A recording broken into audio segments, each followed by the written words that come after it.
Special efforts are efforts that the state is going to do to supplement the pharmacies and the hospitals.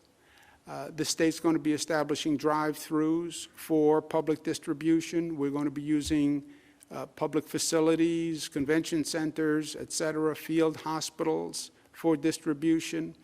And we're going to be using additional retired personnel, nurses, doctors, pharmacists, et cetera, to staff those facilities. So we want to finish the nursing homes.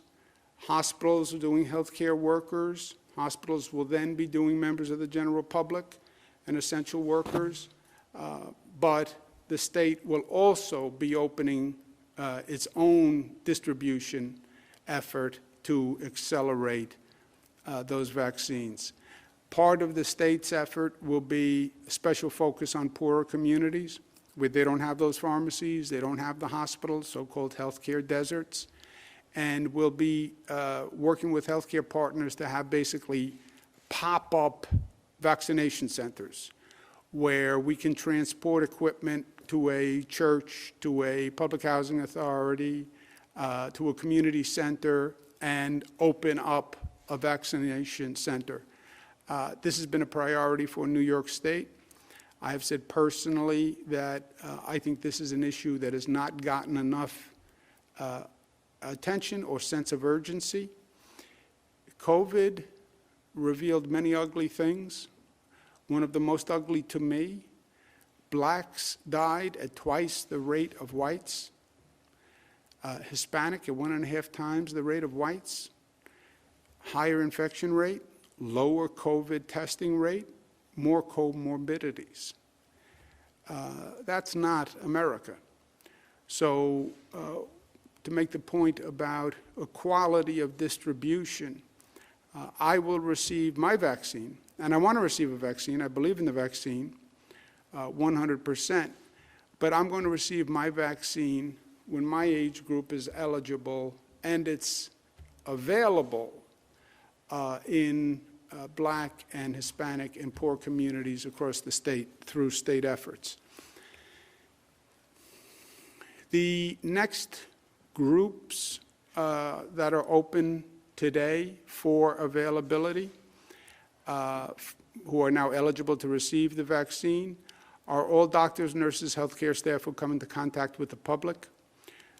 We're following federal guidance at this point, which is working down the list of what we call 1A, the first priority in vaccinations. It's primarily healthcare workers, which makes sense. Healthcare workers are the people who are in the greatest danger of contracting the virus because they're dealing with people who come in who have the virus. Also, if a healthcare worker gets infected, they can infect more people than probably any other worker. You know, if you have a nursing home staff or a nurse or a doctor who's infected, they're dealing with dozens, hundreds of people. They would be a super spreader in and of themselves.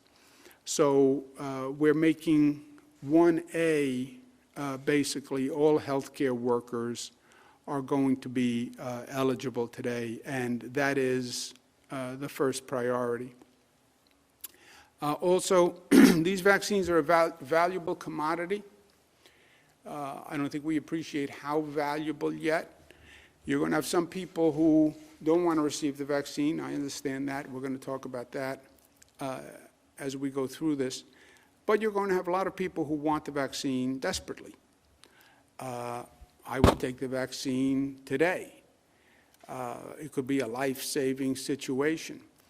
If any entity falsifies who they are, if there is fraud or fraudulent sale or fraudulent vaccination, that is very serious. That provider will lose their license, period. They'll be out. I don't care if you're a doctor, you're a nurse. It's a crime, in my opinion. And I'm going to be proposing a law for the legislature when they come back to make it a crime. You know, this vaccine can be like gold to some people.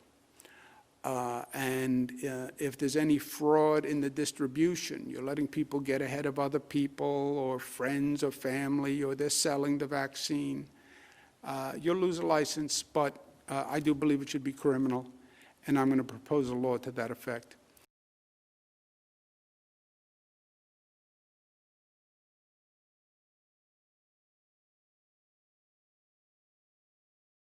The biggest stories the moment they happen from around the globe. Subscribe to Bloomberg Quick Take now for insight in an instant.